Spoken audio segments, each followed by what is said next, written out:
जी दोस्तों, अस्सलाम वालेकुम। मेरा नाम है अली शाह और आप देख रहे हैं YouTube channel all about world. दोस्तों, आज की इस वीडियो में हम आपको बताएंगे पानी के अंदर अब तक की सबसे बड़ी 5 दरियाफ्तें। वैसे तो दोस्तों, आपने पानी के अंदर बहुत सारी दरियाफ्तें देखी होंगी, लेकिन आज की इस वीडियो में जो दरियाफ्तें मैं आपके लिए लेके आया हूँ शायद ही आपने पहले कभी देखी हों।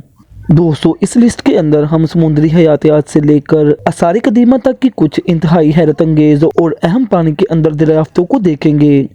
तो दोस्तों, बिना टाइम वेस्ट किए चलते हैं वीडियो की तरफ। और वीडियो शुरू करने से पहले आप लोगों से गुजारिश है कि आप हमारे चैनल को सब्सक्राइब कर लें और इसके साथ लगे हुए बेल के बटन को लाजमी दबा लें। नंबर 1 पे आता है टाइटैनिक। जब टाइटैनिक 1912 में बरतानिया से अमेरिका के लिए अपने पहले सफर के दौरान डूब गया तो ये बेमिसाल तनासब का अलमिया था। इस आफत में 1500 से ज़्यादा लोग अपनी जानों से हाथ धो बैठे और बहुत से जिंदा बच जाने वाले लोगों ने अपनी बाकी ज़िंदगी सदमे में गुजार दी। लेकिन ये जानने के बावजूद कि टाइटैनिक कहाँ डूबा था, असल मलबे को 12,000 फीट नीचे वाक़या होने में 1985 तक का वक्त लगा। और इस वक्त हमें यह भी मालूम नहीं था कि यह हकीकत में मुकम्मल तौर पर 2 हिस्सों में तकसीम हो चुका है। इस मलबे को तलाश करने में कई दहाइयों की तलाश और गहरे समुद्र की टेक्नोलॉजी में बहुत सी पेशरफ्त हुई। बाशमूल सोनार और ज़ेरे-आब फोटोग्राफी, ये सभी जदीद समुद्र की तलाश में अनमोल हैं। दोस्तों, टाइटैनिक का नाम लेते ही हमारे जहन में ये पूरा किस्सा आ जाता है। उल्लूबरन शिपरेक। उल्लूबरन जहाज़ का मलबा ये तुर्की का बहरी जहाज़ अब तक पाए जाने वाले कदीम तरीन बहरी जहाज़ों में से एक है और लकड़ी से बना होने के बावजूद ये बहिरा रूम में तकरीबन 1600 साल तक जिंदा रहा। दोस्तों, जैसा कि हम जानते हैं कि इंसान इससे कहीं ज़्यादा लंबे अरसे तक बहरी सफ़र कर रहे थे, लेकिन उल्लूबरन जहाज़ के मलबे की उम्र और इसकी हालत इसे एक अहम आसार कदीमा की तलाश बनाती है। मज़ीद तफ्तीश के लिए जहाज़ और इसके मवाद को सतह पर लाने में 10 साल और तकरीबन 20,000 गोते लगे। इसमें इस वक्त की नाकाबिल यकीन दौलत थी, जैसे शुतुरमुर्ग के अंडे, हाथी के दांत और यहाँ तक के सोने के जेवरात। ये वाकई वक्त के साथ मुंजमद कांसी के ज़माने का एक आसार था। बस किसी के तलाश करने का इंतज़ार था, चाहे ऐसा 1980 की दहाई तक न हुआ हो। दोस्तों, ये नाज़ी जंगी जहाज़ 1941 में डूबा था और आखिरकार 1989 में दोबारा दरियाफ्त हुआ था। नंबर 3, थोनिस हेराक्लियन। खोए हुए कदीम शहर अफसानवी और पॉप कल्चर से बड़े हुए हैं।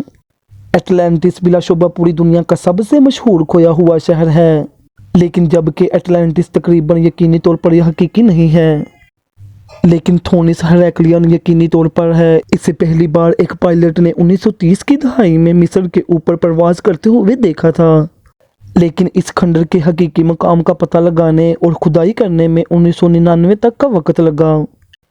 इन्होंने जो पाया वो गैर मामूली था। दरियाई नील के मुंह पर एक कदीम शहर जिसने एक नहीं बल्कि 2 कदीम इसरार को हल किया।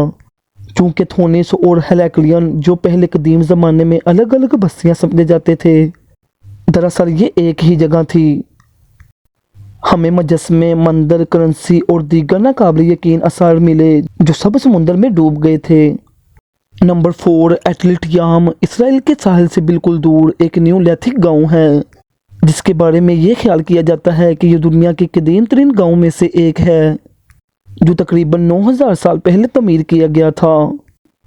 इसे किसी वक्त मुमकिन तौर पर सुनामी या इसी तरह की तबाही की वजह से छोड़ दिया गया था और 1984 तक दोबारा नहीं मिला था।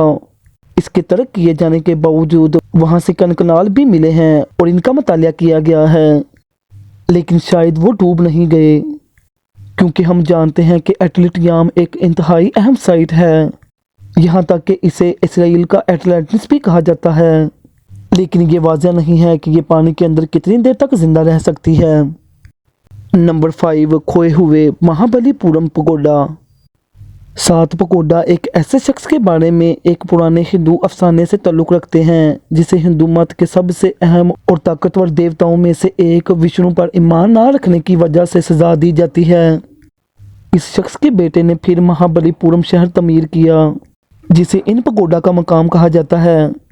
सदियों से यह ख्याल किया जाता था कि वो अफसानवी की सरजमीन में मजबूती से ताल्लुक़ रखते हैं, लेकिन ये चंद दहाइयों पहले ही बदल गया।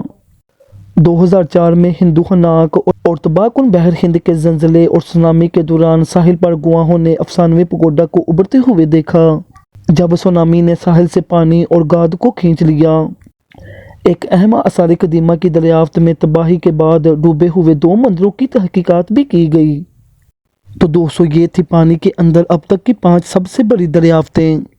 اگر آپ کو میری یہ ویڈیو اچھی لگی ہے تو آپ میرے چینل کو سبسکرائب کریں اور ویڈیو کو لائک اور شیئر لازمی کریں۔ تو گائز، ملتے ہیں اگلی ویڈیو میں، تب تک کے لیے اللہ حافظ۔